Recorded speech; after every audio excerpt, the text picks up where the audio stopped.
देवियों और सज्जनों नमस्कार। आज की इस खुशनुमा सुहावने सुबह में आप सबों का तहे दिल से मैं स्वागत करता हूं। मैं श्री निरंजन वर्मा जी से दरख्वास्त करूंगा कि वो राजीव दीक्षित को मंच पर ले आएं।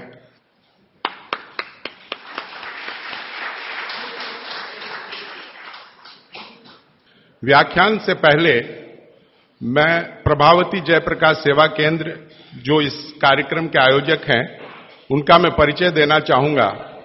यह एक ऐसी संस्था है जो पिछले 25 वर्षों से तमिलनाडु के सुदूर गांवों से आर्थिक रूप से निहायत गरीब और दुर्भाग्य से जो पोलियो ग्रसित भी हैं ऐसे 200 बच्चों का वहां लालन पालन, पढ़ाई लिखाई, उनकी चिकित्सा, उनका खान पान, उनका कपड़ा सब कुछ मुहैया कराया जाता है। और यह करीब 35 किलोमीटर दूर यहां से गुड़वांचेरी गांव में स्थित है। आपको जब भी मौका मिले कृपया वहां जाएं और देखें कितना बड़ा मानवीय कार्य वहां हो रहा है।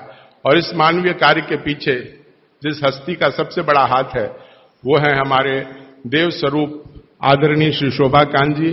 मैं उनसे आदर करूंगा, दरख्वास्त करूंगा कि वो मंच पर आएं। अब मैं मुखातिब हो रहा हूं श्री राजीव भाई की ओर।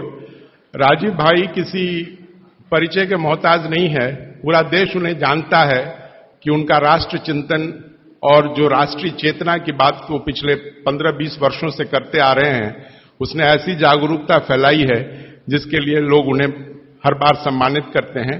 ऐसे राजीव भाई जहां भी राष्ट्रीय चिंतन की बात होगी, जहां भी संस्कृति की बात होगी, हमारी धरोहर की बात होगी, वहां राजीव भाई का नाम शीर्ष पे लिया जाएगा, यह हम सब जानते हैं। और आज वो हमारे बीच में एक दूसरे अवतार के रूप में उपस्थित हुए हैं। वो राष्ट्र धर्म की बात भी करेंगे, लेकिन सबसे ज्यादा बात वो करेंगे हमारे स्वास्थ्य के बारे में, क्योंकि शरीर अगर स्वस्थ रहेगा तो राष्ट्र धर्म और राष्ट्रीय चेतना हम फैला पाएंगे। इसीलिए इन्होंने एक रूप लेके हमारे बीच में वो उपस्थित हुए हैं और वो शरीर की बात करेंगे। यह शरीर जो इस सृष्टि की सबसे बड़ी देन है, इस पृथ्वी पर यह शरीर जो है वो अनमोल है। उस शरीर के बारे में हम उतना नहीं जानते जितना कि हमें जानना चाहिए। और इस शरीर के लिए बहुत सारे ऋषि मुनियों ने अपने अपने तरीके से हमें बताया है। उन्होंने अपने अनुभवों को ग्रंथों में लिखा है, लेकिन जिसे हम पढ़ नहीं पा रहे हैं। ये राजीव दीक्षित जी ऐसे हैं जिन्होंने अष्टांग संग्रह और अष्टांग हृदय जो ऋषि वाग्भट ने लिखा था, उस पर पिछले 3 वर्षों से ऐसा शोध किया है, उसमें इतनी गहन अध्ययन किया है और उन्होंने हम लोगों के बीच में उसको लाने की कोशिश की है बहुत ही सरल और सहज तरीके से, कि उन सूत्रों का अगर हम अपने जीवन में, जो कि बहुत ही सरल है, उसे अगर हम अपने जीवन में उतारें तो हम बहुत ज्यादा उम्र तक बिना किसी डॉक्टर या वैद्य के हम लोग जी सकते हैं। तो मैं अब ज्यादा नहीं बताना चाहूंगा और मैं अब ये पूरा मंच इस नए कलेवर के साथ एक नए अवतार के रूप में उपस्थित श्री राजीव दीक्षित को सौंपता हूं। उससे पहले मैं उन्हें सम्मानित करना चाहूंगा। मैं श्री बंसीलाल जी बजाज, जिन्होंने हमें मीडिया के रूप में बहुत अपने पत्रिका में बहुत ज्यादा हम महत्व दिया पिछले 1 महीनों से, मैं चाहूंगा कि वो आए और माला द्वारा उनका स्वागत करें। श्री शोभा कांत जी शॉल उड़ाकर उनको सम्मानित करेंगे।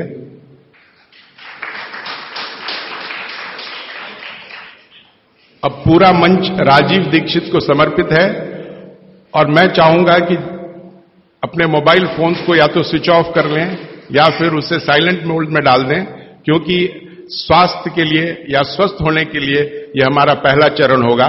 श्री राजीव दीक्षित जी। चेन्नई नगर के सभी सम्माननीय नागरिक बंधुओं, माताओं, बहनों, मैं बहुत आभारी हूं आप सभी का, और विशेष रूप से श्री शोभा कांत जी का, प्रदीप भाई का, निरंजन भाई का, मेघानी भाई, इन सबका बहुत आभारी हूं कि इन सबकी प्रेरणा से मुझे आपके बीच में एक ऐसे विषय पर बात करने का मौका मिला जिन विषयों पर मैं पहले बात नहीं करता था। हमारी जो चिकित्सा और स्वास्थ्य का विषय है इस पर बात करने की प्रेरणा मुझे पिछले 3-4 साल पहले हुई, जब मैंने भारत सरकार को एक पत्र लिखा था। मैंने भारत देश की सरकार के स्वास्थ्य मंत्री को एक पत्र लिखा था, ये जानने के लिए कि हमारे देश के लोगों की स्वास्थ्य की स्थिति क्या है। हमारे देश की सरकार हर 10-10 साल में एक जनसंख्या की गणना कराती है, जिसको सेंसस कहते हैं हमारे देश में। तो जब सेंसस होता है तब उस समय यह भी गणना की जाती है कि कितने लोग बीमार हैं, किनको क्या क्या बीमारी है, और कितने लोग स्वस्थ हैं, कितने संपूर्ण स्वस्थ हैं, कितने आधे स्वस्थ हैं। तो मैंने आज से लगभग 4 साल पहले एक पत्र लिखा था स्वास्थ्य मंत्री को, और उसमें एक ही प्रश्न पूछा था कि भारत के लोगों की स्वास्थ्य की स्थिति क्या है। तो हमारे देश के मंत्री महोदय के सचिव ने, सेक्रेटरी ने उत्तर दिया कि देश के लोगों की स्वास्थ्य की जो स्थिति है उसके लिए हम आपको पूरा डाटा भेज रहे हैं, आप उसका अध्ययन करके खुद अंदाजा लगा लीजिए। तो सरकार ने जो मुझको डाटा भेजा वो 1-2 पन्ने का नहीं था, वो काफी 600-700 पन्ने का मोटा सा एक पुलिंदा था। उसमें जो सेंसस की रिपोर्ट थी वो पूरी उन्होंने लिखी थी। वो पढ़कर मुझे बहुत परेशानी हो गई। परेशानी क्या हो गई कि उसमें उन्होंने बताया कि लगभग 112 करोड़ लोग इस देश में रहते हैं, और 112 करोड़ लोगों में स्वस्थ लोगों की संख्या गिनती की 25 से 30 करोड़ है। बस 25 से 30 करोड़ लोग ऐसे हैं इस देश में जिनको स्वस्थ कहा जा सकता है, जिनको किसी तरह का कोई रोग नहीं है, शारीरिक रूप से भी और मानसिक रूप से भी। बाकी जितने भी लोग हैं सभी को कुछ न कुछ तकलीफें हैं। जैसे भारत सरकार के विशेषज्ञों ने यह कहा कि 5 करोड़ लोग इस देश में हैं जिनको डायबिटीज है, मधुमेह है, खराब बीमारी है। दुनिया के ज्यादातर डॉक्टर कहते हैं कि ये जल्दी ठीक नहीं होने वाली बीमारी है, और ये 5 करोड़ लोगों को हो गई है। और विशेषज्ञ ये कहते हैं उस रिपोर्ट में कि अगर यही गति और रफ्तार से डायबिटीज बढ़ती गई तो अगले 2014 तक लगभग 10 से 12 करोड़ लोगों को ये होगी। फिर उस रिपोर्ट में उन्होंने कहा है कि 12 से 13 करोड़ लोग ऐसे हैं जिनको लंग्स इन्फेक्शन की भिन्न भिन्न बीमारियां हैं, जैसे दमा है, अस्थमा है, सांस फूलती है, ब्रोंकियल अस्थमा है, ट्यूबरकुलोसिस है, ऐसे 12-13 करोड़ लोग। फिर वो विशेषज्ञों की रिपोर्ट कहती है कि भारत में लगभग 15-16 करोड़ लोग हैं जिनको घुटनों का दर्द, कमर का दर्द, कंधे का दर्द, हड्डियों का दर्द, जिसको आप संधिवात कहते हैं सरल भाषा में, ये हड्डियों के जोड़ों के दर्द की बीमारियां हैं। फिर उसी रिपोर्ट में बताया गया है कि 9 से 10 करोड़ लोग हैं जिनको पेट का कुछ न कुछ तकलीफ है, जिनको पित्त की बीमारियों के द्वारा हम लोग अक्सर परिभाषित करते हैं। गैस बनना, एसिडिटी होना, अल्सर होना, पेप्टिक अल्सर होना, हाइपर एसिडिटी होना, वगैरह वगैरह। और ये सब मैं पढ़ता गया, और एक जगह लिखा हुआ था रिपोर्ट में, बहुत परेशान करने वाली बात, कि 20 से 22 करोड़ लोग हैं जिनको आंखों की कुछ न कुछ बीमारी है। या तो कम दिखता है या बिल्कुल नहीं दिखता, रात में नहीं दिखता, दिन में दिखता है तो रंग का अंतर पता नहीं चलता। हम लोग अंग्रेजी में उनको नाइट ब्लाइंडनेस या कलर ब्लाइंडनेस या ग्लूकोमा जैसी बीमारियों से परिभाषित करते हैं। और ये पढ़ते पढ़ते मैं परेशान होता गया। अंत में रिपोर्ट के आखिरी हिस्से में सरकार की तरफ से ये बताया गया था कि ये सब बीमारियां तो हैं और सरकार इनके लिए क्या क्या प्रयास कर रही है। हर साल केंद्र सरकार का बजट है इन बीमारियों को ठीक करने के लिए, वो करीब 96,000 करोड़ रुपए का है, परोक्ष और प्रत्यक्ष दोनों मिलाकर, डायरेक्ट और इनडायरेक्ट। फिर राज्य सरकारों के अलग अलग बजट हैं। उन्होंने बताया कि जैसे तमिलनाडु की राज्य सरकार का बजट 35,000 करोड़ का है, आंध्र प्रदेश की सरकार का बजट 28,000 करोड़ का है। ऐसे अलग अलग राज्यों की सरकारों का बजट है। केंद्र सरकार का बजट और राज्य सरकार का बजट दोनों मिलाकर औसतन मैंने निकाला तो लगभग 1-1.25 लाख करोड़ रुपए का खर्चा है सरकार की तरफ से। फिर ये पूरी रिपोर्ट पढ़ने के बाद और एक हिस्सा है रिपोर्ट का कि भारत की सरकार कहती है कि विभिन्न बीमारियों का इलाज करने के लिए इस देश में जो डॉक्टरों की संख्या है, जो रजिस्टर्ड हैं, वो 23 लाख हैं। एमबीबीएस, एमडी, एमएस, बीएएमएस माने आयुर्वेद के, और प्लस बीएचएमएस होम्योपैथी के, तीनों विधाओं के, होम्योपैथी, आयुर्वेद और एलोपैथी तीनों मिलाकर सरकार कहती है कि 23 लाख डॉक्टर हैं जो रजिस्टर्ड हैं। अब 23 लाख डॉक्टर और लगभग 70 से 75 करोड़ मरीज, या बल्कि 80 करोड़ मरीज, तो मैंने हिसाब निकाला कि एक डॉक्टर कितने लोगों का इलाज कर सकता है। अगर ईमानदारी से कोई डॉक्टर सवेरे से शाम तक, सवेरे 7 बजे से शाम 7 बजे तक क्लिनिक में काम करे तो ज्यादा से ज्यादा 50 लोगों को वो देख सकता है। अब 23 लाख डॉक्टर हैं और 50 का उसमें गुणा कर दो तो बीमारों की संख्या और जिनका इलाज हो पा रहा है उनकी संख्या में जमीन आसमान का अंतर है। फिर मैंने एक दूसरा पत्र लिखा और मैंने स्वास्थ्य मंत्री को यह कहा कि ये डॉक्टरों की संख्या तो पर्याप्त नहीं है बीमारों का इलाज करने के लिए। क्या सरकार की ऐसी कोई योजना है कि डॉक्टरों की संख्या बढ़ाई जाए? तो मंत्री के यहां से पत्र आ गया कि भारत की सरकार और राज्य की सरकारों ने अब तक जितने डॉक्टर्स बनाए हैं इनको बनाने में करीब 10 लाख करोड़ से ज्यादा का खर्च हो चुका है। अगर ये संख्या हम दुगनी करें तो 20 लाख करोड़ रुपए हमें चाहिए। सरकार के पास इतना धन उपलब्ध नहीं है, इसलिए ये व्यवस्था कैसे आगे बढ़ेगी मालूम नहीं।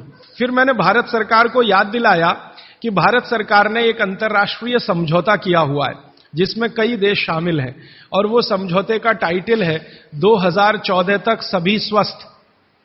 भारत में सन 2014 तक सभी को स्वस्थ हो जाना है, ये सरकार का समझौता है। तो 2014 तक कैसे होने वाला है? मुझे नहीं लगता कि कोई होने की संभावना है और सरकार स्वीकार करती है कि जिस गति से सरकार काम कर रही है, अगर सभी हिंदुस्तानियों को स्वास्थ्य दिया जाए, चिकित्सा दी जाए तो कम से कम 350 साल लगेंगे। ये कैलकुलेशन मैंने कैसे निकाला? हर साल जितने डॉक्टर इस देश में पढ़कर निकल रहे हैं एलोपैथी, होम्योपैथी और आयुर्वेद के, और उसमें देश का जो ग्रोथ रेट है 10% वो जोड़कर हर साल उनकी संख्या बढ़ती जाए तो 350 साल में सभी को चिकित्सा और स्वास्थ्य मिल जाएगा। अब पता नहीं 350 साल में कितने जीवित बचेंगे और कितने यहां से चले जाएंगे। अब मेरी एक जो दुख की बात है मन की, वो ये कि 350 साल में जनसंख्या अगर जो बढ़ रही है उसको जोड़ दिया इसमें तो किसी को भी स्वास्थ्य कभी भी उपलब्ध नहीं हो सकेगा। जब ये जानकारी मुझे आई तो मैं बहुत परेशान हुआ और मैंने सोचा कि ये तो बड़ी गंभीर स्थिति है। फिलहाल पिछले कुछ वर्षों से मैं स्वामी रामदेव जी के साथ जुड़ा हूं। उनसे जब मैंने इन सब विषयों पर चर्चा की तो वो भी कहते हैं कि बात तो बहुत गंभीर है, सबको स्वास्थ्य मिलना सरकार के बूते का और सरकार के दम पर और चिकित्सा जो चल रही है इस देश में उसके दम पर तो संभव नहीं है, कोई और रास्ता ढूंढना पड़ेगा। अब दूसरा रास्ता ढूंढने के लिए मैंने भारत देश के कई बड़े चिकित्सकों से बात करना शुरू किया, ऐसे वैद्यों से बात करना शुरू किया जो आयुर्वेद के बड़े पंडित माने जाते हैं इस देश में। विशेष रूप से एक वैद्य हैं हार्डीकर, पूना में रहते हैं और उनका भारत में बहुत बड़ा ऊंचा स्थान है। आजकल हिंदुस्तान के आयुर्वेद चिकित्सा के जो विशेषज्ञ हैं वो उनको आधुनिक चरक कहते हैं, इतनी ऊंची स्थिति है उनकी। हार्डीकर जी की उम्र उनकी लगभग 85 वर्ष हो चुकी है। मैंने हार्डीकर जी से कहा कि भारत की चिकित्सा की जो स्थिति है वो ये है, सरकार कहती है, आप क्या मानते हैं? तो उन्होंने कहा कि भारत में किसी को भी सरकार के भरोसे चिकित्सा कभी नहीं मिल सकती। अगर कोई व्यक्ति चाहे तो अपनी चिकित्सा स्वयं करे तभी रास्ता खुलेगा और कोई रास्ता नहीं। हार्डीकर जी ने एक दिन मुझे कहा कि तुम जानते हो 200 साल पहले हिंदुस्तान में लोग बीमार नहीं थे इतने। तो मैंने कहा आप कैसे कहते हैं? उन्होंने कहा स्टैटिस्टिक्स देख लो, आंकड़े देख लो। तो 200 साल पहले के भारत के लोगों के चिकित्सा और स्वास्थ्य के आंकड़े मैंने इकट्ठे किए जो अंग्रेजों की सरकार के द्वारा तैयार किए गए थे, क्योंकि उस समय भारत में अंग्रेजों की सरकार चलती थी। तो मुझे हैरानी हुई कि आज जितने बीमार हैं और उस समय जितने बीमार थे, आज जितनी जनसंख्या है और 200 साल पहले जितनी जनसंख्या है, वो सब बातों को ध्यान में रखते हुए मैं अगर आपको सरल भाषा में कहूं कि अगर आज 100% लोग बीमार हैं तो 200 साल पहले मुश्किल से 8 या 10% लोग ही बीमार थे। अब वो 8 से 10% लोगों की चिकित्सा के लिए अंग्रेजों ने एलोपैथी व्यवस्था यहां शुरू की थी, जो शायद पर्याप्त रही होगी क्योंकि बीमारों की संख्या बहुत कम थी। आज बीमारों की संख्या हमारी कुल संख्या की 70 से 80% हो गई है और ये चिकित्सा लगभग फेल हो गई है। पिछले 60 वर्षों में आजादी के बाद आप सब जानते हैं, सरकार भी मानती है इस बात को कि जितना विकास हुआ है एलोपैथी चिकित्सा का, जितने डॉक्टर बढ़े हैं, जितनी दवाएं बढ़ी हैं, जितने हॉस्पिटल्स बढ़े हैं, जितनी सुविधाएं बढ़ी हैं, उतनी बीमारियां कई गुना गति से बढ़ गई। अब न हॉस्पिटल पर्याप्त हैं न डॉक्टर पर्याप्त हैं। आप अक्सर आए दिन अखबारों में समाचार पढ़ते होंगे, टीवी पर देखते होंगे कि लोगों को बिना इलाज के मर जाना पड़ता है, बिना दवा के मर जाना पड़ता है, हॉस्पिटल के बाहर बेचारे पड़े रहते हैं और डॉक्टर कहते हैं कि उनके ऊपर काम का इतना बोझा है कि वो सभी पेशेंट को अटेंड नहीं कर सकते। ये दोनों तरफ की बातें समझने के बाद मुझे वैद्य हार्डीकर जी की बात समझ में आई कि सब लोग अपनी चिकित्सा करने लगे तो रास्ता खुलता है सभी के स्वस्थ होने का। तो मैंने एक दिन हार्डीकर जी को पूछा कि क्या यह संभव है कि हर आदमी अपनी चिकित्सा खुद कर ले, तो डॉक्टर की क्या जरूरत है? तो उन्होंने कहा है कि डॉक्टर क्या करता है, डॉक्टर क्या करता है, आपसे कुछ बातें पूछेगा, आपको भूख लगती है कि नहीं, प्यास लगती है कि नहीं, नींद आती है कि नहीं, खाना अच्छा लग रहा है कि नहीं, वगैरह वगैरह, और ये सब आप उसको बताएंगे। ये सब बताने के बाद वो अपना कंक्लूजन आपको बताएगा कि आपको फलाना रोग हुआ है या आपको ऐसी तकलीफ हुई है। मतलब क्या है, डॉक्टर ने जो कुछ बताया आपके कहने पर, वो कोई भगवान तो नहीं है, ऐसा डॉक्टर तो कहीं नहीं है कि जो आप कुछ भी ना कहो और बता दे कि आपको ऐसा है। शायद 250-300 साल पहले रहे होंगे ऐसे कुछ चिकित्सक जो नाड़ी देखते ही बात करते थे कि आपने 10 दिन पहले ये खाया। हार्डीकर जी ने मुझे बताया कि ऐसे वैद्य रहे हैं इस देश में जो 1 मिनट आपकी नाड़ी पकड़ लें तो बता देंगे कि कल क्या खाया, 2 दिन पहले क्या खाया, 4 दिन पहले क्या खाया, 10 दिन पहले क्या खाया। अब ऐसे लोगों की कमी बहुत है इस देश में, संख्या भी कम है। तो हार्डीकर जी ने मुझे कहा कि आप जो बताते हैं डॉक्टर उस पर से अपना तय करता है, लेकिन उसमें भी वो पक्का नहीं होता। एलोपैथी चिकित्सा में तो सिद्धांत ही है trial and error, trial and error, trial and error, माने कोशिश करो और गलतियां करो, कोशिश करो और गलतियां करो, कोशिश करो, माने तीर चलाओ, लगे तो ठीक, नहीं तो तुक्का। ये बात हार्डीकर जी के मुंह से सुनी तो मुझे लगा कि वो आयुर्वेद चिकित्सक हैं, शायद इसलिए ऐसा बोलते होंगे। फिर मैंने ये बात कंफर्म करने के लिए एलोपैथी के कई बड़े डॉक्टरों से बात की, बहुत बड़े बड़े डॉक्टरों से बात की, दिल्ली में, मुंबई में। वो कहते हैं कि देखो बात तो सही है लेकिन हम इसको जाहिर में नहीं कह सकते, माने आप जैसे लोगों के सामने नहीं कह सकते कि हम सब ट्रायल एंड एरर पे काम करते हैं, हम सब तीर चलाते हैं, लग जाए तो ठीक है नहीं तो तुक्का है। माने आपका जो इलाज किया जाता है वो एक कुछ एजम्पशंस के आधार पर है, कंफर्म कुछ भी नहीं है उसमें। काम कर गया तो ठीक है, नहीं तो आप तो मर ही जाएंगे। डॉक्टर कहेगा मैंने तो बहुत कोशिश की, अब मैं क्या कर सकता हूं, और आप चुपचाप अपने पेशेंट की डेड बॉडी लेके वहां से चले आएंगे। मैं आपको एक बहुत गंभीर बात कहना चाहता हूं। हिंदुस्तान के एलोपैथी चिकित्सा के शीर्षस्थ डॉक्टर जो इस देश में हैं, उनकी एक संस्था है। वो संस्था की एक कॉन्फ्रेंस में मैं चला गया था गलती से, एक डॉक्टर मुझे पकड़ के ले गया था, मेरा जाने का तो कोई अधिकार नहीं था लेकिन डॉक्टर ले गया था। वो कहता था कि तुम सुनना बस बैठ के, हम बात क्या करते हैं, कुछ बोलना नहीं, कुछ कहना नहीं, रिएक्ट नहीं करना, बस सुनना, हम देखो क्या बातें करते हैं। तो उस कॉन्फ्रेंस में 3 दिन में बैठा रहा दिल्ली में। जो बातें होती हैं वो आपको सुना दी जाएं तो आप किसी भी एलोपैथी चिकित्सक के पास नहीं जाएंगे। वो बिल्कुल इस तरह से बातें करते हैं जैसे कोई कसाई बकरे को काटने से पहले बात करता है। ऐसी स्थिति इस देश में आ गई है। फिर 3 दिन सुनने के बाद मैं परेशान हो गया, तो मैंने वो डॉक्टर से कहा मैं जाना चाहता हूं। उसने कहा अब तुम समझ गए हम लोग क्या हैं। तो मैंने कहा ये आपने मुझे समझाया क्यों? तो उन्होंने कहा तुम एक काम कर सकते हो जो हम नहीं कर सकते, कि ये बातें दूसरों को समझा दो। ऐसी स्थिति है। उसमें जो सबसे गंभीर बात हुई थी वो मैं आपको एक वाक्य में कहना चाहता हूं। वो ये कहते थे सभी डॉक्टर एक दूसरे से सहमत होते हुए कि 250 वर्षों में एलोपैथी चिकित्सा ने एक ही काम किया है, दर्द से लड़ने का, बस, इसके अलावा कुछ नहीं। 250 वर्षों में एलोपैथी चिकित्सा ने एक ही रिसर्च किया है, एक ही काम किया है, एक ही शोध किया है, वो दर्द से लड़ने का। इसके आगे कुछ नहीं है। और ये बात मैं बहुत घंटों घंटों सोचता रहा, तब जाकर मुझे मन में प्रेरणा हुई कि मुझे तो भारत के लोगों को कुछ और बताने की जरूरत है। तब मैंने हार्डीकर जी को पूछा कि अब मेरे समझ में आया, आप बताइए क्या करना चाहिए।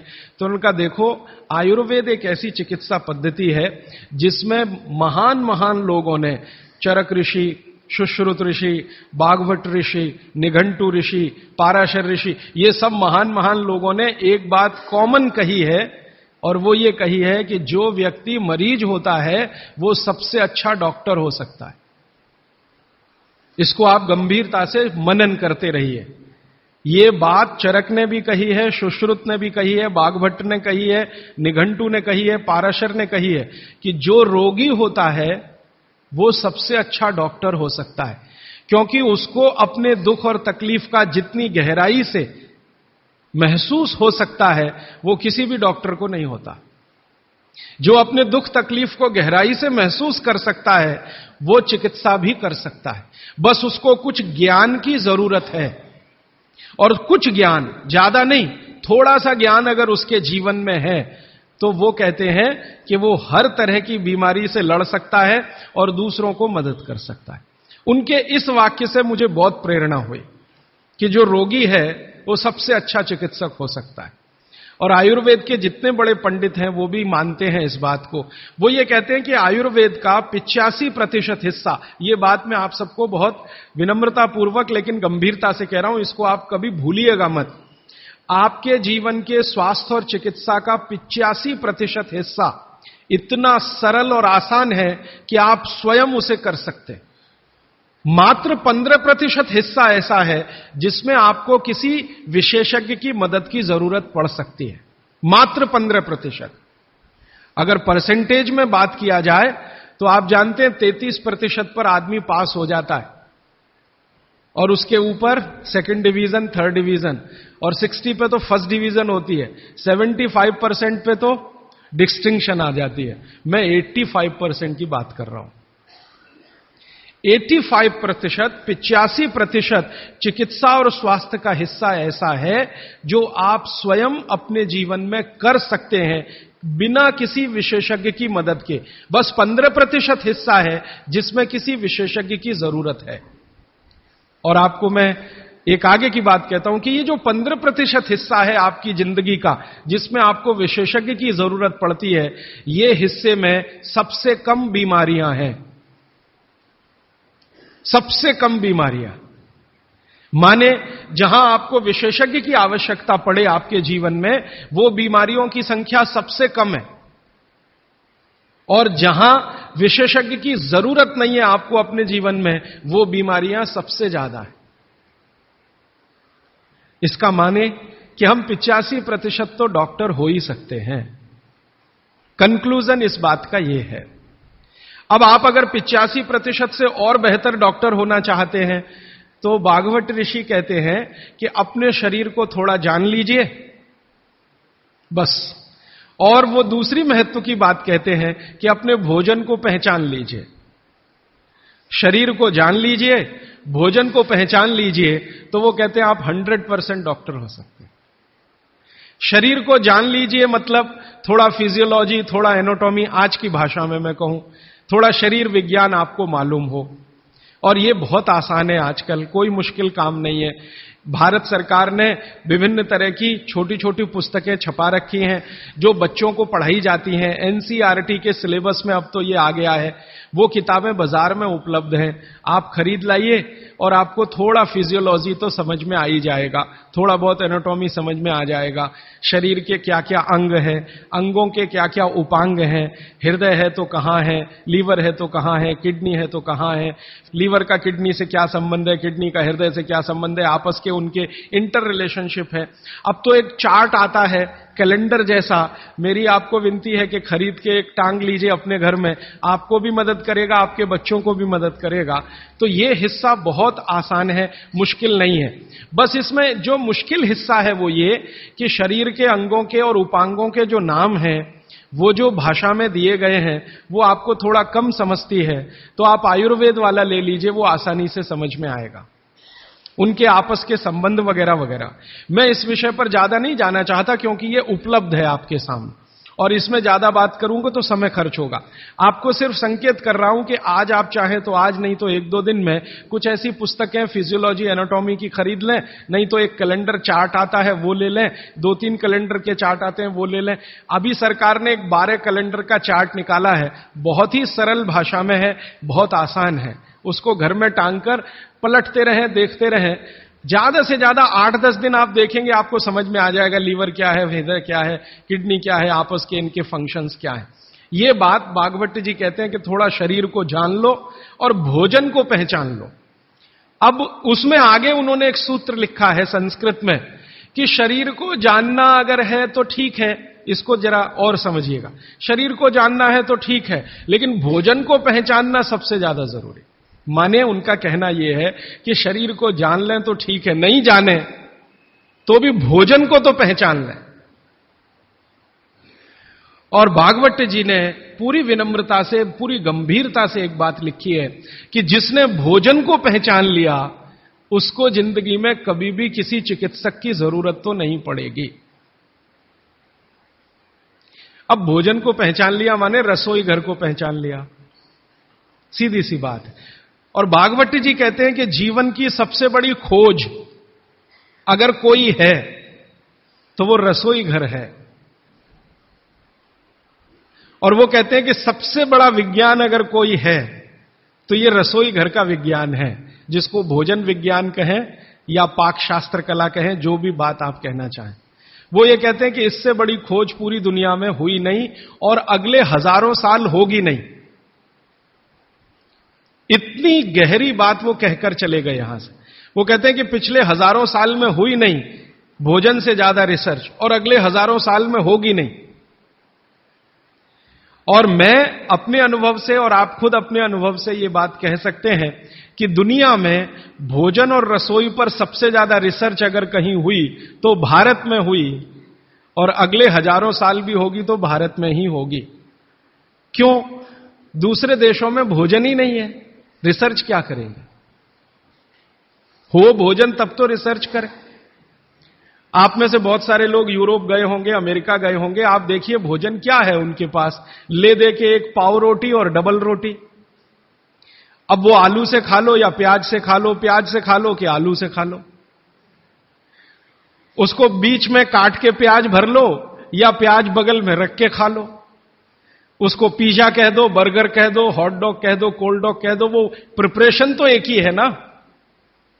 और वो प्रिपरेशन है मैदे का, मैदे को सड़ाकर बनाया हुआ। इसके अलावा उनके पास कुछ है नहीं जिसको फूड स्टफ कहा जाए, माने सॉलिड भोजन, मुख्य भोजन कहा जाए, वो उनके पास एक ही है, पाव रोटी डबल रोटी। उसको वो मछली से भी खा सकते हैं, गाय के मांस से भी खा सकते हैं, बकरे के मांस से भी खा सकते हैं, या वगैरह वगैरह कहीं से कुछ भीख में मिल गया, दाल चावल वगैरह, तो उसके साथ खा सकते हैं। वो सब भीख में मिला हुआ है, उनके यहां कुछ होता है नहीं। मैं आपको एक छोटी सी जानकारी देना चाहता हूं। एक बार एक विदेशी व्यक्ति से मेरा झगड़ा हो गया, एक जर्मनी का व्यक्ति था, उससे झगड़ा हो गया। झगड़ा कुछ इस बात का था कि भारत महान है कि जर्मनी महान है। ये जर्मनी के लोगों को आप जानते हैं, थोड़ा शॉविनिज्म बहुत है। खराब शब्द है शॉविनिज्म, लेकिन मैं इस्तेमाल कर रहा हूं। वो कहते हैं हम श्रेष्ठ हैं, दुनिया में हमसे बड़ा कोई नहीं, हम सर्वश्रेष्ठ हैं वगैरह वगैरह। हिटलर भी यही कहता था। तो उसकी महानता की हवा निकालने के लिए मैंने उससे कुछ सवाल कर लिए, तो परेशान हो गया। लेकिन जर्मनी की असलियत सामने आ गई। मैंने उसको पूछा तुम्हारे देश में क्या होता है? गन्ना होता है, गन्ना, शुगर केन? तो उसने कहा नहीं होता। आम होता है? आम नहीं होता। केला होता है? नहीं होता। चीकू होता है? नहीं होता। संतरा होता है? नहीं होता। मौसम्मी होती है? नहीं होती। वो बहुत परेशान हो गया, तो कहने लगा देखिए मिस्टर राजीव दीक्षित, कोई भी मीठी चीज मेरे देश में नहीं होती। अब बात आगे करिए। कोई भी मीठी चीज मेरे देश में नहीं होती। एक वाक्य में उसने खत्म कर दिया। फिर मैंने कहा अच्छा चलो, मीठी चीज नहीं कड़वी चीज पूछते हैं। मेथी होती है? मेथी, मेथी तो मीठी नहीं है, तो मेथी होती है? उसने कहा नहीं होती। पालक होता है? नहीं होता। चुकंदर होता है? नहीं होता। फिर थोड़ी देर में परेशान हो गया, कहने लगा हरे पत्ते की कोई चीज मेरे देश में नहीं होती। तो मैंने कहा फिर होता क्या है? तो उसने कहा दो ही चीजें हैं, एक तो आलू होता है और एक प्याज होती है। तो आलू को प्याज में मिला के खा लो या प्याज को आलू में मिला के खा लो, और कुछ नहीं होता। फिर मैंने उसको गिनाना शुरू किया कि देखो भारत में क्या क्या होता है, मीठी चीजों में क्या क्या होता है, खट्टी चीजों में क्या क्या होता है, तीखी चीजों में क्या क्या होता है, कसैली या कड़वी चीजें क्या क्या है। 6 रस है ना, षड रस की बात कही जाती है। 6 रस में मैंने गिनाना शुरू किया तो वो कहता है कि यार इसमें तो एक एनसाइक्लोपीडिया लिख जाएगा। मैंने कहा यस, भारत में इतना ही होता है। और मैंने उसको जब ये कहा कि ये हर गांव में होता है, तब तो वो बहुत परेशान हो गया। मैंने कहा हर गांव में होता है, 7,32,000 गांव हैं, हर गांव में ये सब होता है। माने किसी गांव को दूसरे पर निर्भर रहने की जरूरत नहीं है, नमक को छोड़कर। तब उसने कहा कि सच में इंडिया इज ग्रेट। ये ग्रेटनेस है अपने देश की। हमको अगर ये समझ में आती है तो भागवत जी की बातें हमको बहुत अच्छे से समझ में आएंगी। मैं भागवत जी के बारे में 1-2 जानकारी और देकर विषय पर आना चाहता हूं, ये भूमिका के रूप में कह रहा हूं। भागवत जी भारत देश के उन महान ऋषियों में गिने जाते हैं जिन्होंने चरक से भी ज्यादा काम किया। ये बात को बहुत ध्यान से आप सुनिएगा, लेकिन मैं विनम्रतापूर्वक कह रहा हूं। अब तक हमने बार बार चरक का नाम सुना है, चरक चरक चरक। भागवत जी चरक के शिष्य थे और चरक ने जितने साल काम किया उससे 1.5 गुना ज्यादा काम भागवत जी का है। चरक जी के जाने के बाद चरक ने जो सूत्र लिखे हैं, जो उनकी खोज है, रिसर्च है, चरक संहिता जो पूरा का पूरा शास्त्र है, उसके एक एक सूत्र को प्रमाणित करने का काम भागवत जी ने किया। प्रमाणित करने का मतलब ऑब्जर्वेशन करना, फिर जैसा रिजल्ट है वैसा ही प्राप्त करना। जैसे चरक ऋषि ने कहा ये खाने से ये होता है, मान लो उन्होंने एक स्टेटमेंट कर दिया कि ये वस्तु खाने से ये होता है। भागवत जी ने उसको प्रमाणित करने में 25 साल लगा दिए, 20 साल लगा दिए, 30 साल लगा दिए, और जब तक देख नहीं लिया तब तक उसको लोगों को कहने लायक नहीं माना। हमारे आयुर्वेद चिकित्सा शास्त्र के जो विशेषज्ञ हैं वो ये मानते हैं कि चरक जो थे महापंडित थे, बहुत ऊंचे स्थान के व्यक्ति थे, लेकिन भागवत जी थे वो साधारण आदमियों के चिकित्सक थे। इसका मतलब क्या है? इसका मतलब यह है कि चरक ने जो बातें बहुत गहराई से और गूढ़ शब्दों में कही हैं, भागवत जी ने उनको बहुत सरल करके साधारण लोगों की समझ में आए वैसा प्रस्तुतिकरण कर दिया है। भागवत जी की ये 2 पुस्तकें अष्टांग हृदयम और अष्टांग संग्रहम पढ़ने के बाद मुझे लगा कि मैंने चरक को पढ़ लिया, सुश्रुत को पढ़ लिया, निघंटु को पढ़ लिया, सबको पढ़ लिया, क्योंकि उन्होंने सबका निचोड़ डाल दिया उसमें। और वो ये कहते हैं कि अब मैंने जो तैयार कर दिया है अष्टांग हृदयम या अष्टांग संग्रहम, ये आम आदमी के लिए है। वो चाहे तो इसका पालन करे और अपने जीवन में मेरी तरह से सुखी और निरोगी रहे।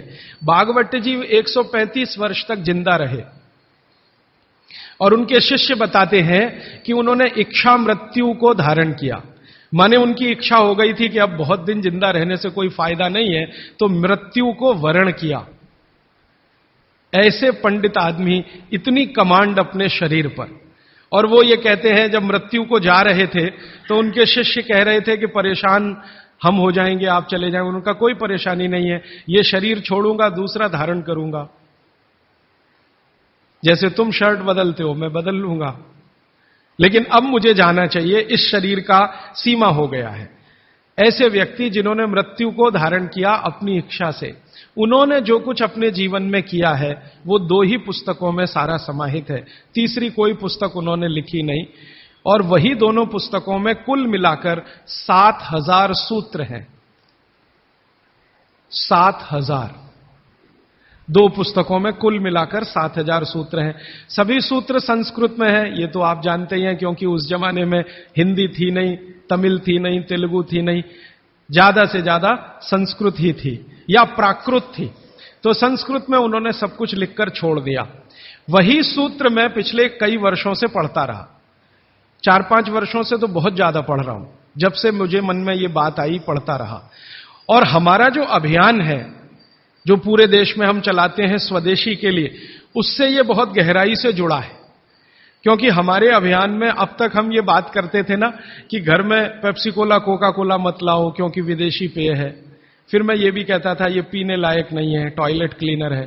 बहुत साल पहले मैं बोल के गया था चेन्नई में। अब सरकार ने भी मान लिया है कि टॉयलेट क्लीनर है और वैज्ञानिकों ने सिद्ध कर दिया है कि टॉयलेट क्लीनर है। तो ये बातें हम स्वदेशी अभियान में जोड़कर चलते थे। जब मुझे पता चला कि इसी स्वदेशी अभियान का एक बड़ा हिस्सा है, पेप्सी कोका कोला भारत से धन लूटकर अमेरिका ले जा रहा है, ऐसे एलोपैथी चिकित्सा की दवाएं बनाकर कंपनियां उससे भी ज्यादा लूट कर ले जा रहे। एक अमेरिकन कंपनी है, उसका नाम है प्रॉक्टर एंड गैम्बल। उसकी बैलेंस शीट मैंने देखी तो उनका मुनाफे का प्रतिशत 20,000 है, माने 20,000% प्रॉफिट कमा रहे हैं वो भारत में। पेप्सी कोका कोला तो 1000% पे काम कर रहे हैं, प्रॉक्टर एंड गैम्बल 20,000% पे काम कर रहा है। एक अमेरिकन कंपनी है एली लिली, उनका प्रॉफिट परसेंटेज 35,000 है, 35,000% मुनाफा कमा रहे हैं वो भारत में। तो ध्यान में आया कि विदेशी कंपनियां पेप्सी कोका कोला बेचकर जितना धन कमा रही हैं, उससे कई गुना ज्यादा एलोपैथी की दवाएं बेचकर कमा रही हैं।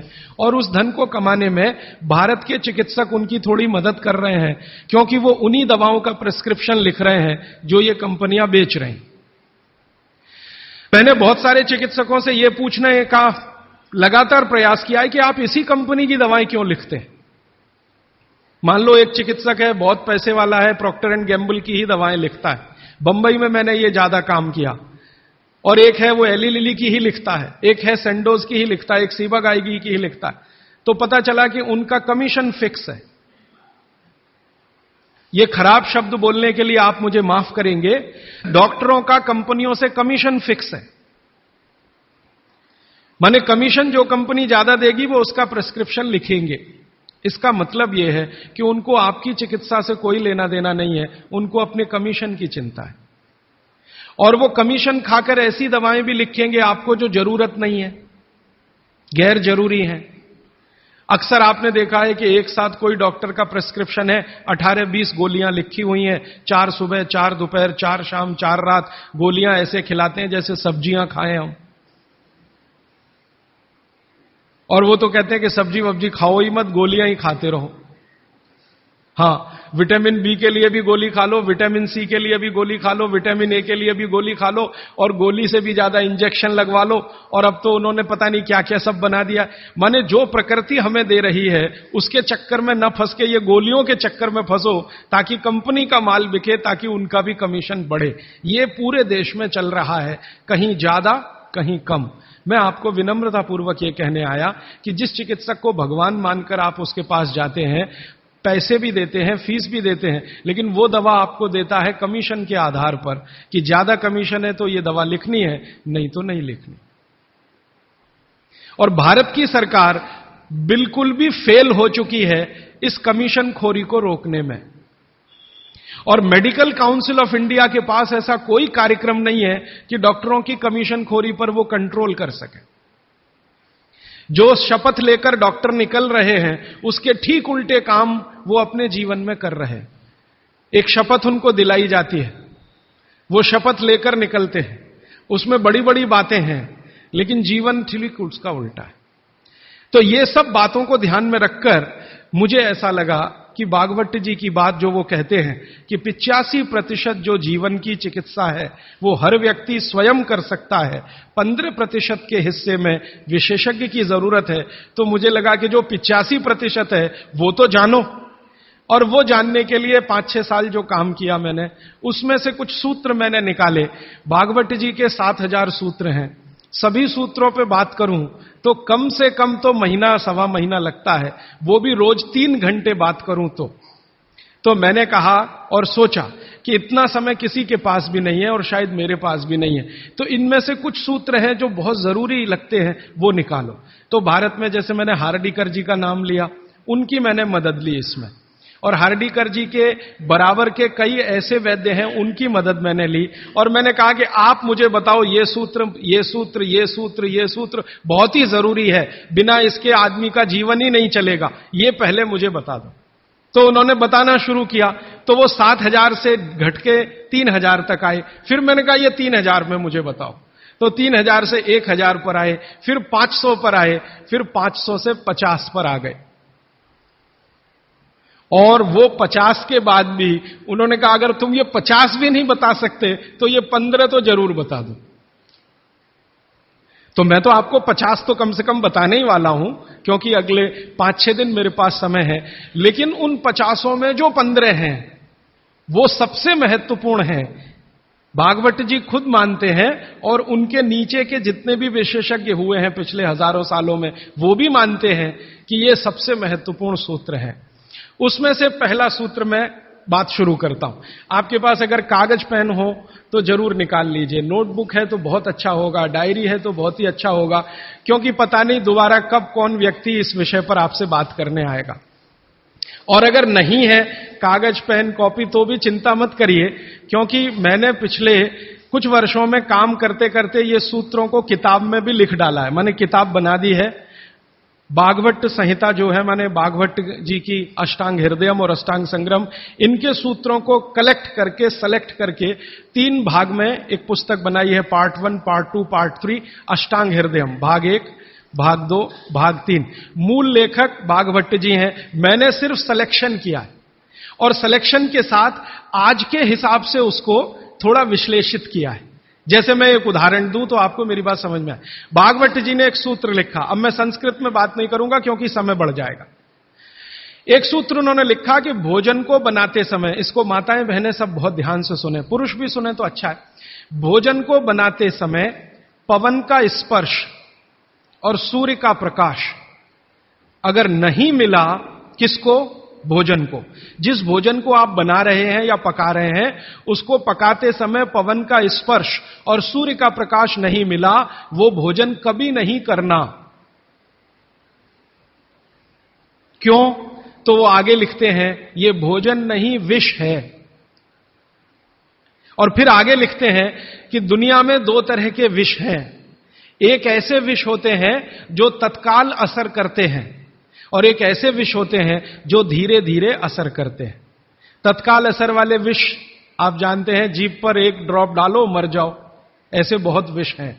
और धीरे धीरे असर करने वाले विष माने 2 साल में, 5 साल में, 10 साल में, 15 साल में, 20 साल में असर करेंगे और आपको मरने की स्थिति में पहुंचा देंगे। तो सूत्र उनका इतना है कि जिस भोजन को बनाते समय पवन का स्पर्श और सूर्य का प्रकाश ना मिले, वो भोजन को कदापि ना करें, क्योंकि वो विष है। अब ये तो सूत्र है, पहले संस्कृत है, मैंने वो हटा दिया, संस्कृत नहीं कहा, सीधे हिंदी में कहा। अब इस हिंदी का विश्लेषण करें, हम कहना क्या चाहते हैं वो, और आज के हिसाब से विश्लेषण करें, सन 2007 के हिसाब से विश्लेषण करें। अब तक मैंने जो बोला वो भागवत जी का हिस्सा था, अब जो वो बोल रहा हूं वो मेरा हिस्सा है। भागवत जी कह रहे हैं कि प्रेशर कुकर का भोजन ना करें, क्योंकि प्रेशर कुकर एक ऐसी तकनीक है जिसमें भोजन बनाते समय ना तो सूर्य का प्रकाश जा सकता है, ना पवन का स्पर्श उसको मिलेगा। प्रेशर कुकर से जो भी है वो हवा बाहर तो आ सकती है, बाहर की हवा अंदर जाने की उसमें कोई डिवाइस नहीं है, कोई रास्ता नहीं। सूर्य का प्रकाश उसमें अंदर जाए ऐसी कोई टेक्नोलॉजी उसमें डेवलप नहीं हुई है। तो भागवत जी ने 3,500 साल पहले कहा, शायद उनको ये अंतर चेतना में आ गया होगा कि ये कभी ना कभी आदमी प्रेशर कुकर बना ही लेगा। ये मैंने मजाक में कहा, लेकिन आज के हिसाब से आपको समझ में आए इसके लिए। तो वो ये कहते हैं कि प्रेशर कुकर का भोजन ना करें। माने हमारे घर में एक प्रेशर कुकर है जिस पर भागवत जी का सिद्धांत लागू नहीं होता। माने सिद्धांत ऐसे लागू नहीं होता कि हम उसका खाना खाएं, ना खाएं, वो विष है। फिर मैंने वैज्ञानिकों से बात की कि ये प्रेशर कुकर का भोजन विष है, ऐसा भागवत जी कहते हैं, आपका क्या कहना है? तो हमारे देश में CDRI नाम की एक बड़ी लेबोरेटरी है, central drug research institute.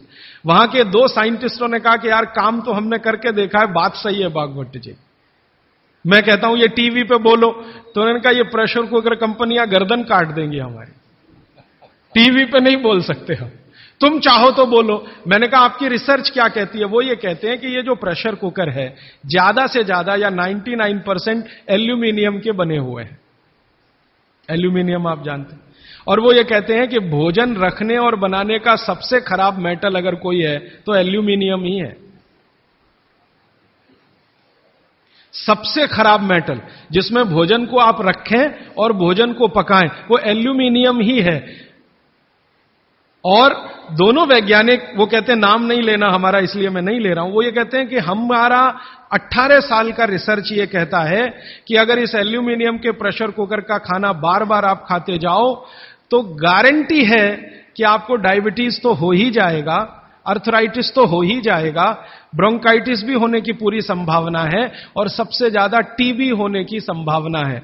Asthma, TB, ये सब होने की संभावना। मैं पूछा आपने अब तक कितनी बीमारियों को डिटेक्ट किया? तो उन्होंने कहा 48 बीमारियों को हम डिटेक्ट कर चुके हैं जो प्रेशर कुकर के खाने से ही होती हैं। और ये दोनों रिसर्चर सबसे ज्यादा इन्होंने रिसर्च किया जेलों में।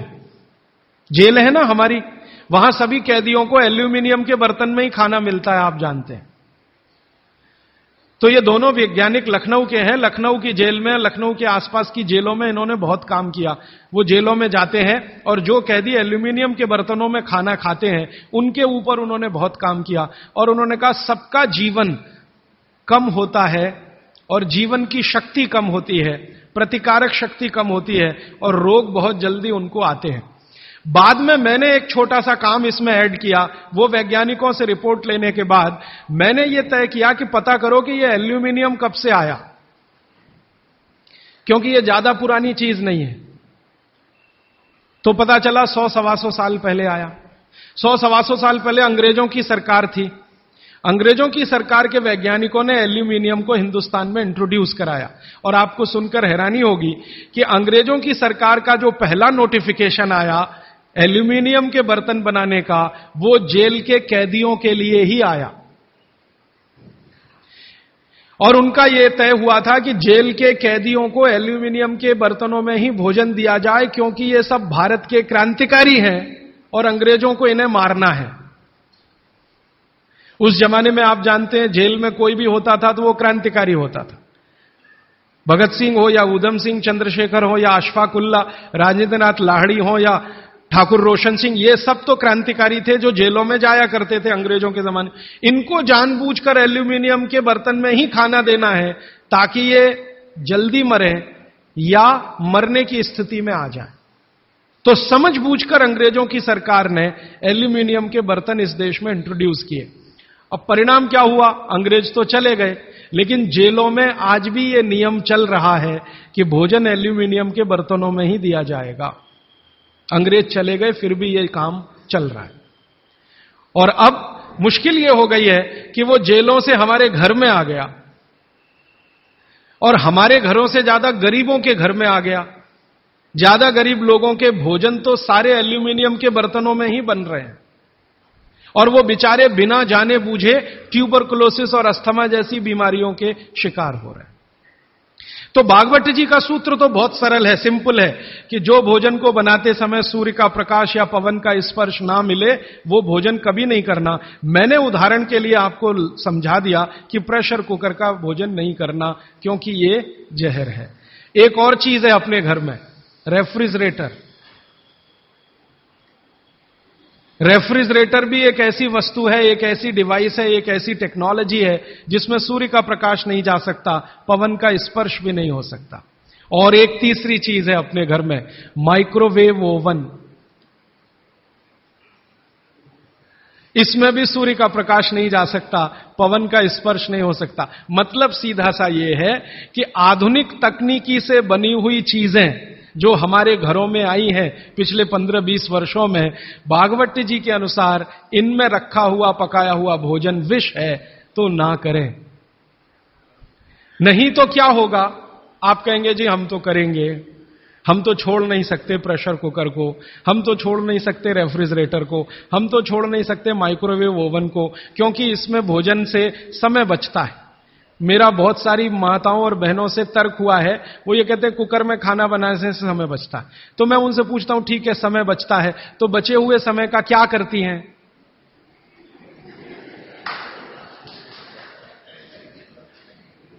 तो ज्यादातर माताओं बहनों का उत्तर है सास भी कभी बहू देखते हैं। इधर प्रेशर कुकर में खाना बना के समय बचा, फिर हमने टीवी के सामने वो समय इन्वेस्ट कर दिया, तो नेट रिजल्ट क्या? और फिर मैं जब उनको समझाता हूं कि ये जो आपने आधा घंटा या 1 घंटा समय बचाया भोजन पकाने में, ये आपका घंटों घंटों हॉस्पिटल में खराब कराएगा। तब 2 घंटे रोज के हिसाब से मान लो बचा लिया, और साल भर में आपने 700-800 घंटे बचा लिए, कल्पना करो। फिर एक दिन हॉस्पिटल में भर्ती हो गए और 2-4 महीने वहां निकल गया, नेट रिजल्ट क्या? वही 0 का 0। तो ये एक सूत्र है जिस पर मैं आपसे बात कर रहा हूं कि भोजन को बनाते समय, पकाते समय कोई ऐसी वस्तु जहां सूर्य का प्रकाश ना जाता हो, पवन का स्पर्श ना होता हो, वो ना करें। अब इसमें विश्लेषण की जरूरत है। भागवती जी तो लिख के चले गए, अब ये क्यों का जवाब हमें ढूंढना है, और इसमें जरूरत हो तो आधुनिक विज्ञान की मदद भी लेनी है।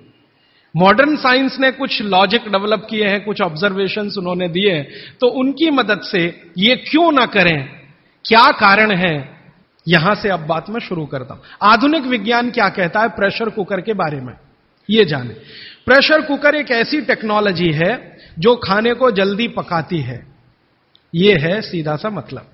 अब खाने को जल्दी पकाने के लिए ये प्रेशर कुकर क्या करता है, जो भोजन आपने उसमें अंदर रखा है पकने के लिए, उस पर, और जो पानी डाला है आपने भोजन पकाने के लिए, उस पर अतिरिक्त दबाव डालता है। ये है प्रेशर।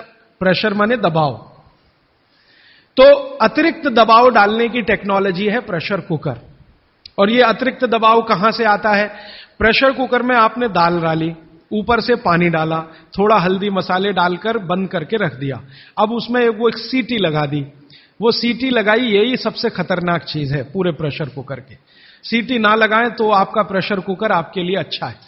सीटी लगाते ही क्या करता है, पानी गर्म होगा। आप जानते हैं पानी गर्म होने से वाष्पीकरण शुरू होता है, वेपराइजेशन शुरू होता है। तो पानी की वाष्प प्रेशर कुकर में चारों तरफ इकट्ठी हुई, वो वाष्प जो है ना, वो दबाव डालती है। किस पर? दाल पर, चावल पर, सब्जी पर। यह दबाव डाल के होता क्या है, दाल, एक कल्पना करिए, अरहर की दाल, थोड़ी देर के लिए कल्पना, अरहर की दाल के छोटे छोटे टुकड़े, एक दाल को तोड़कर 2 टुकड़े, जिसको द्विदल कहते हैं। जैन समाज के लोग तुरंत समझ में आ जाएंगे। द्विदल, चने की दाल, अरहर की दाल, ये सब द्विदल है। इसको तोड़कर आपने दाल बनाई है। अब ये दाल पानी में पड़ी है, नीचे से गर्म और ऊपर से भाप का दबाव, तो ये दाल जो है ना फट जाती है। फटना समझते हैं? वो दरकना शुरू हो जाता है। उसके अंदर के जो मॉलिक्यूल हैं, दाल के अंदर जो अणु हैं, वो अणु एक दूसरे को जो जकड़कर बैठे हुए हैं, ये पानी का प्रेशर उन अणुओं को तोड़ता है और दाल दरकना शुरू होती है। वो दाल दरक जाती है और पानी इतना गर्म होता है तो उबल जाती है, पकती नहीं है, उबलती है। पकना और उबलने में अंतर है। तो उबल जाती है और दरक जाती है। आप खोलते हैं, 5 मिनट बाद आपको लगता है दाल पक गई है। पक नहीं गई है, वो थोड़ी सॉफ्ट हो गई है, नरम हो गई है, क्योंकि नीचे से गर्मी पड़ी, ऊपर से प्रेशर पड़ा वाष्प का, वो पकी नहीं है, उबल गई है और उसका सॉफ्टनेस बढ़ गई है। तो आपने खा लिया तो आपने कहा पकी हुई दाल खा ली। माफ करिए, दाल पकी हुई नहीं है। फिर आप बोलेंगे जी पकी हुई दाल और इस दाल में क्या अंतर है? पकी हुई दाल का आयुर्वेद में एक सिद्धांत है। आयुर्वेद में वैसे सभी सिद्धांत हैं, उसमें से एक मैं आपसे बता रहा हूं। आयुर्वेद चिकित्सा यह कहती है कि जिस वस्तु को खेत में पकने में जितना ज्यादा समय लगता है, जिस वस्तु को पकने में खेत में जितना ज्यादा समय लगता है, भोजन रूप में पकने में भी उसको ज्यादा समय लगता है। अब अरहर की दाल की बात करें, आप में से थोड़ा भी गांव से जुड़ा हुआ कोई व्यक्ति होगा तो आप जानते हैं अरहर की दाल को खेत में पकने में कम से कम 7 से 8 महीने लगता है। कम से कम 7 से 8 महीना लगता है। क्यों? अरहर की दाल में जो कुछ भी है जिसको आप न्यूट्रिएंट के रूप में जानते हैं, माइक्रो न्यूट्रिएंट के रूप में जानते हैं, सूक्ष्म पोषक तत्व के रूप में जानते हैं, वो मिट्टी से दाल तक आने में सबसे ज्यादा समय लगता है। ये जो मिट्टी है ना खेत की, ये माइक्रो न्यूट्रिएंट्स का खजाना है। खेत की मिट्टी में कैल्शियम है, खेत की मिट्टी में आयरन है, खेत की मिट्टी में सिलिकॉन है, कोबाल्ट है, जिप्टन है, जोरोन है, ये सब माइक्रो न्यूट्रिएंट्स खेत की मिट्टी में है। ये पौधे की जड़ में आते हैं, जड़ से तने में आते हैं, तने से फल में आते हैं। इस पूरी क्रिया में बहुत समय लगता है, तो इसलिए दाल को पकने में समय लगता है। तो आयुर्वेद यह कहता है कि जिस दाल को खेत में पकने में ज्यादा समय लगा, उसको घर में भी पकने में ज्यादा समय लगना चाहिए। क्यों? ये जो माइक्रो न्यूट्रिएंट्स धीरे धीरे एब्जॉर्ब हुए हैं दाल में, खींच कर आए हैं दाल में, इनको डिसॉल्व होने में भी धीरे धीरे ही समय लगेगा। आप दाल क्यों खाना चाहते हैं? आप दाल खाना चाहते हैं प्रोटीन के लिए। प्रोटीन कहां से आएगा? ये जो माइक्रो न्यूट्रिएंट्स का कलेक्शन दाल में इकट्ठा है, इनके टूट जाने पर, बिखर जाने पर, तो वो बिखरने और टूटने में उसको देरी लगने वाली है, क्योंकि आने में देरी लगी है। यह प्रकृति का सिद्धांत है, आयुर्वेद का नहीं कहना चाहिए, प्रकृति का सिद्धांत है। बच्चे को पेट के अंदर गर्भाशय में विकसित होने में समय लगता है। दुनिया में हर चीज को विकसित होने में समय लगता है, जल्दी कुछ नहीं होता। इसलिए दाल भी जल्दी नहीं पकती, बच्चा भी जल्दी नहीं होता। सभी चीजों में यह है, प्रकृति का नियम है। और प्रकृति का दूसरा नियम है कि जिन चीजों को पकने में, बड़ा होने में ज्यादा समय लगा है, उनको डिसॉल्व होने में भी ज्यादा समय लगेगा। और दाल जब डिसॉल्व होगी तब उसके प्रोटीन्स आपको मिलेंगे भोजन में। इसीलिए आप दाल खा रहे हैं, ताकि आपको प्रोटीन की कमी पूरी हो। कुछ विटामिन आपको चाहिए, कुछ प्रोटीन्स आपको चाहिए, कुछ और दूसरे अंश आपको चाहिए। तो आयुर्वेद का नियम बिल्कुल सीधा है कि दाल ज्यादा देर में पकी है तो घर में भी ज्यादा देर में पके। अब मेरे समझ में आया कि हमारे पुराने लोग जो बुजुर्ग थे वो कितने बड़े वैज्ञानिक थे। मैं एक बार जगन्नाथपुरी गया था, आप भी गए होंगे। तो वहां भगवान का प्रसाद बनाते हैं तो प्रेशर कुकर में नहीं बनाते, आप जानते हैं। हालांकि वो चाहे तो प्रेशर कुकर रख सकते हैं, क्योंकि जगन्नाथपुरी के मंदिर के पास करोड़ों रुपए की संपत्ति है। तो मैंने मंदिर के महंत को पूछा कि ये भगवान का प्रसाद, माने वहां दाल और चावल मिलता है प्रसाद के रूप में, वो मिट्टी की हांडी में क्यों बनाते हैं?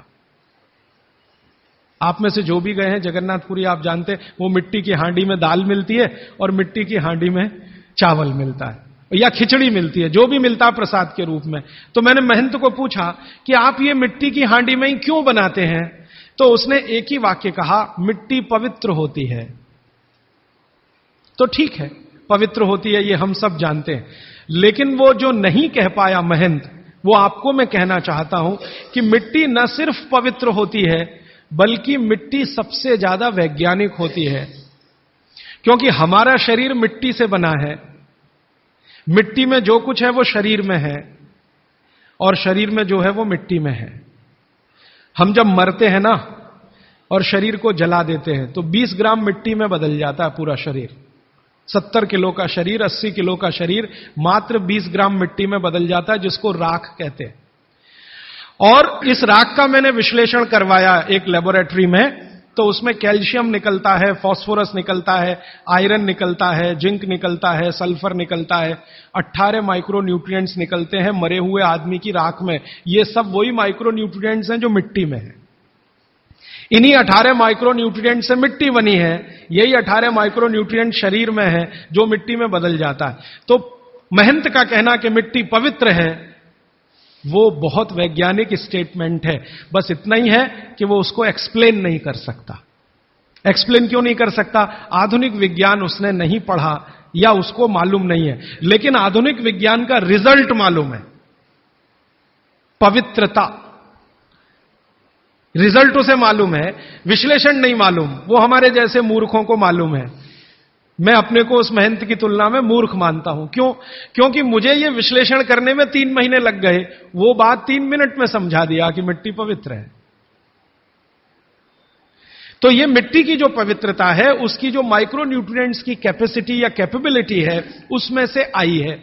तो मिट्टी में दाल आई है, दाल आपने पकाई है, तो महंत कहता है कि मिट्टी पवित्र है, इसलिए हम मिट्टी के बर्तन में ही दाल पकाते हैं। भगवान को पवित्र चीज ही देते हैं, अपवित्र चीज भगवान को नहीं दे सकते।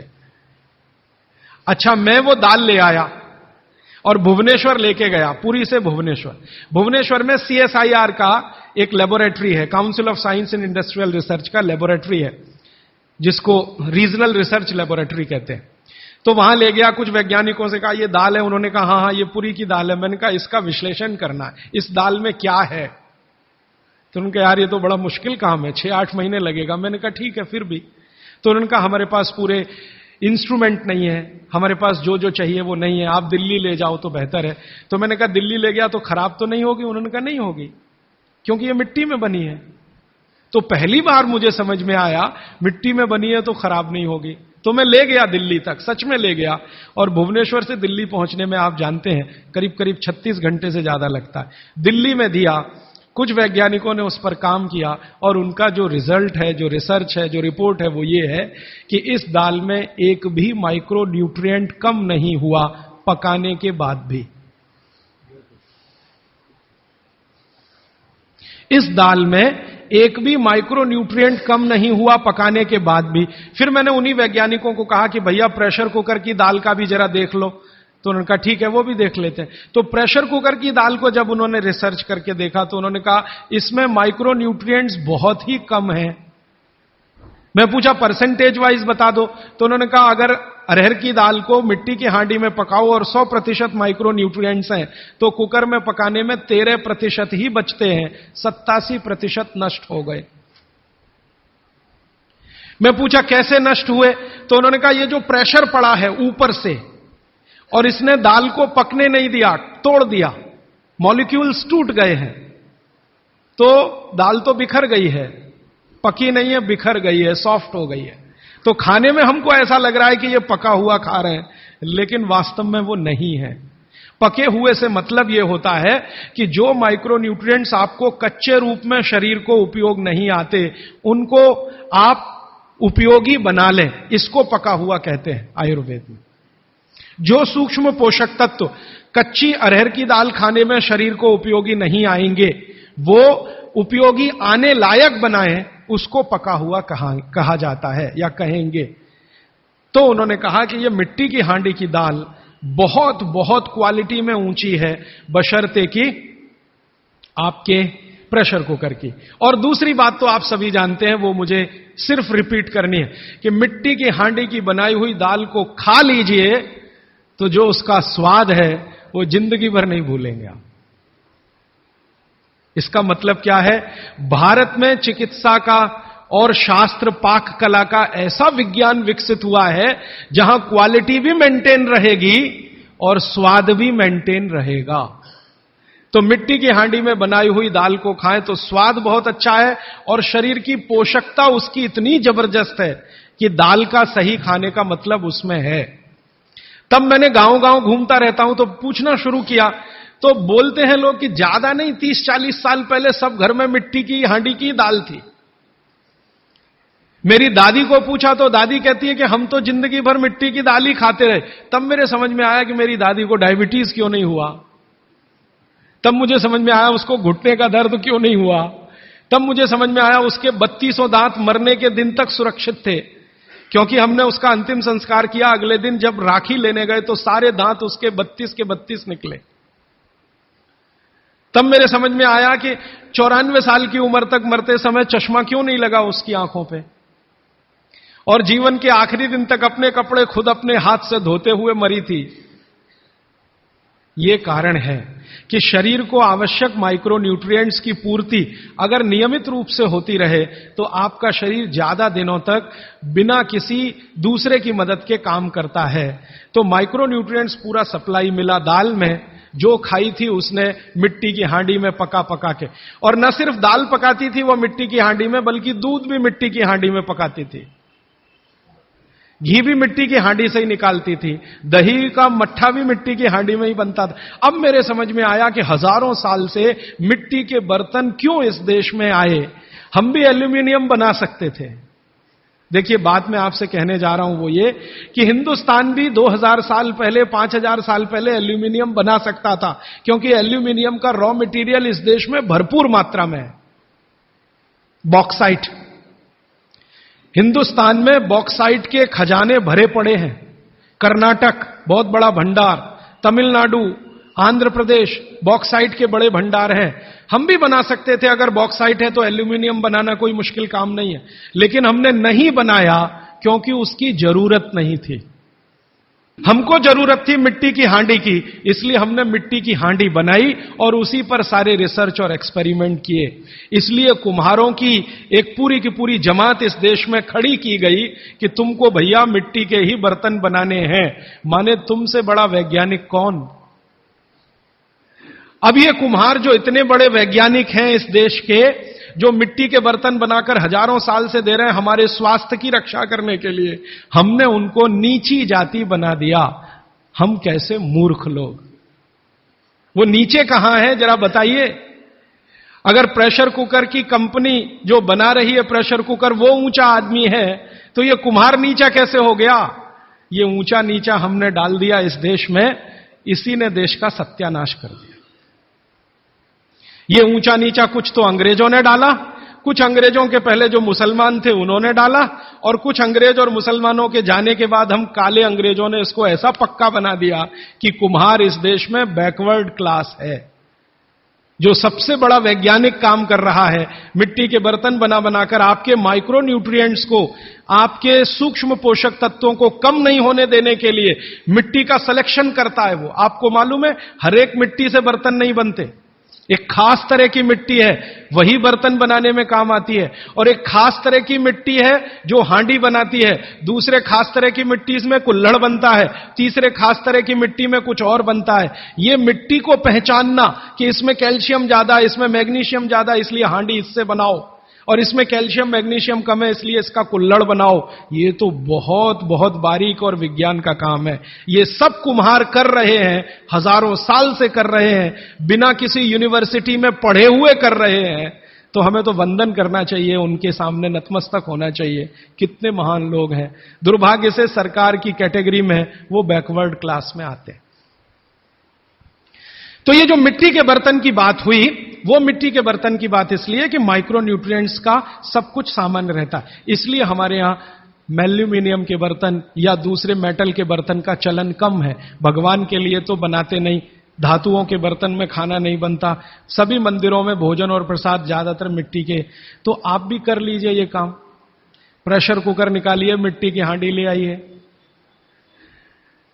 तो आप कहेंगे जी दाल देर में पकेगी, सिद्धांत ही वही है दाल का, तो जो देर में खेत में पकी है वो देर में घर में भी पकेगी। तो आप बोलेंगे फिर टाइम मैनेजमेंट कैसे होगा? मैं आपको सरल बता देता हूं। दाल को हांडी में रख के चढ़ा दीजिए, बाकी सब काम करते रहिए, घंटे डेढ़ घंटे में पक जाएगी। उतार लीजिए, फिर खा लीजिए। घंटे डेढ़ घंटे में आपके झाड़ू पोछा, दूसरे बर्तन साफ करना, कपड़े साफ करना, या जो भी काम करना है, पढ़ना लिखना, बच्चों को पढ़ाना, वो करते रहिए, वो दाल पकती रहेगी। ये है भागवत जी का सूत्र कि ऐसा भोजन नहीं करना जो बनाते समय, पकाते समय सूर्य के प्रकाश से वंचित हो और पवन के स्पर्श से वंचित हो। यह तभी संभव है जब आप खुले बर्तन में खाना बनाएं तो पवन भी अंदर आए और सूर्य का प्रकाश की किरणें भी अंदर आए खुले बर्तन में, और वो खुला बर्तन सबसे अच्छा मिट्टी का हांडी। आप कहें जी मिट्टी की हांडी के बाद अगर कोई चीज है तो हमारे यहां एक मेटल बनता है जिसको आप लोग कहते हैं एलॉय है, कांसा। कांसा आपने सुना है, शायद देखा भी हो किसी के घर में।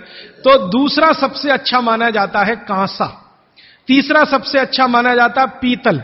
अब ये कांसे और पीतल में भी हमने काम कर लिया कि अरहर की दाल को कांसे के बर्तन में पकाएं तो उसके सिर्फ 3% माइक्रो न्यूट्रिएंट कम होते हैं, 97% मेंटेन रहते हैं। पीतल के भगोने में पकाएं तो 7% कम होते हैं, 93% बचे रहते हैं। लेकिन प्रेशर कुकर में बनाएं तो सिर्फ 7% बचते हैं, बाकी खत्म होते हैं।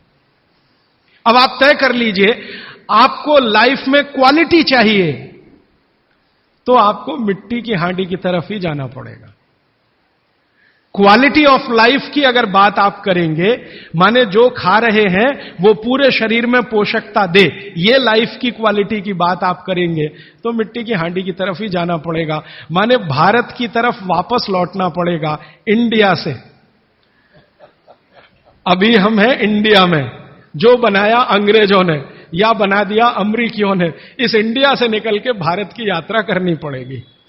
और मैंने पिछले 1-2 वर्षों में ये बातें गांव-गांव में कहना शुरू किया है, तो इसका परिणाम पता है क्या, कि कुम्हारों की इज्जत बढ़ गई है गांव में। गांव वाले समझते हैं कि ये तो कोई बड़ा काम कर रहे हैं हमारे लिए। और मैं मानता हूं कि मेरे व्याख्यान की अगर कोई सार्थकता है तो वो ये कि कुम्हारों की इज्जत इतनी बढ़ जाए कि वो पंडितों के बराबर आ जाएं, क्योंकि वो किसी से नीचे नहीं है, क्योंकि वो किसी से छोटे नहीं है। भले वो मिट्टी के बर्तन बना रहे हैं, बहुत वैज्ञानिक काम वो कर रहे हैं। और मजे की बात कि वो हांडी बना के आपको 20-25 रुपए में ही दे रहे हैं, प्रेशर कुकर तो 250-300 रुपए का है। और सबसे मजे की बात कि ये हांडी जब खत्म होगी, माने इसकी लाइफ पूरी हो जाएगी, तो ये हांडी फिर मिट्टी में मिल जाएगी और फिर वही मिट्टी से हांडी बन जाएगी। दुनिया में ऐसी कोई वस्तु नहीं है। प्रेशर कुकर के बारे में तो नहीं कह सकते आप, बायोडिग्रेडेबल है। तो आप कोशिश करें अपने घर में थोड़ा परिवर्तन करें। अब मैं आखिरी बात जो आज की कह रहा हूं वो ये, मैंने पिछले 2 वर्षों में मैं होम्योपैथी की भी चिकित्सा करता हूं। तो बहुत सारे पेशेंट मुझे फोन करते हैं, राजीव भाई ये। तो मैंने कुछ पेशेंट को खास कर कहा कि देखो भैया, आपको मैं कोई दवा नहीं दूंगा। तो कहने लगे फिर बीमारी कैसे ठीक होगी? मैंने कहा एक ही काम करो, मिट्टी की दाल खाना शुरू करो, मिट्टी की हांडी में रखी हुई दाल खाना शुरू करो। चावल खाना है तो मिट्टी की हांडी का। कहने लगे राजीव भाई कौन करेगा ये सब? मैंने कहा आपकी बीवी करेगी या आप करोगे? अगर जिंदगी चाहिए तो झक मार के आप करोगे, नहीं तो अमेरिका जाओ, कनाडा जाओ, जर्मनी जाओ, लाखों रुपए खर्च करो, फिर भी झक मार के वापस आओ, डॉक्टर कहेगा इलाज नहीं। तो आप देख लो, तो जो गंभीर मरीज है वो आप जानते हैं वो कुछ भी करेंगे जो आप कहें। तो मेरे पास कुछ डायबिटीज के क्रोनिक पेशेंट हैं, बहुत क्रोनिक, जिनका यूनिट, शुगर यूनिट 480 के ऊपर है। ऐसे 100 से ज्यादा पेशेंट, कुछ गुजरात में है, कुछ राजस्थान में और कुछ बंबई में। मैंने उनको कहा ध्यान से मिट्टी का बर्तन ले आओ और शुरू करो। अब बर्तन लाने में तकलीफ हुई तो कुम्हार को ढूंढना पड़ा, तो लेकिन मिल गया। वो 8 से 9 महीना हो गया नियमित रूप से मिट्टी की दाल और मिट्टी का चावल, माने हांडी की दाल और हांडी का चावल, हांडी की खिचड़ी नियमित रूप से खा रहे हैं। और अब तो उन्होंने मिट्टी का तवा भी ले आया अपने घर में रोटी बनाने के लिए। बाजरे की रोटी बहुत अच्छी बनती है इस मिट्टी के तवे पे, तो रोटी भी उसी की खा रहे हैं। 8 महीने के बाद सबका शुगर टेस्ट किया है तो 480 यूनिट वाला अभी 180 यूनिट पे है, बिना किसी मेडिसिन के, बिना किसी इंजेक्शन के, बिना किसी टॉनिक के। और होम्योपैथी की कोई दवा नहीं दी मैंने उनको। कुछ लोगों को ज्यादा परेशान थे, दवा भी दो, उनको प्लेसिबो दे दिया। प्लेसिबो समझते हैं, खाली गोली, दवा नहीं डाली। तो पेशेंट को लग रहा है कि मैं दवा खा रहा हूं, दवा खा के अच्छा हो रहा हूं। मुझे मालूम है कि वो कोई दवा नहीं है, वो प्लेसिबो है, वो अच्छा हो रहा है उस मिट्टी की दाल खा के, मिट्टी का चावल खा के, मिट्टी की खिचड़ी खा के। रिजल्ट ये है। तब मैंने मान लिया कि बाघभट्ट सच में महान आदमी थे। वो एक सूत्र लिख गए कि आप ऐसा भोजन मत करो जिसमें सूर्य का प्रकाश ना जाए, पवन का स्पर्श ना हो। तो वो आपके लिए अमृत तत्व है, भोजन नहीं है, वो अमृत जैसा है। ये एक सूत्र पूरा होता है, 8:30 का समय हो गया है। आगे कल दूसरा सूत्र, तीसरा, ऐसे कर करके जो सबसे जरूरी 15 है वो पहले बताऊंगा और उसके आगे बढ़ता जाए। आभार, धन्यवाद।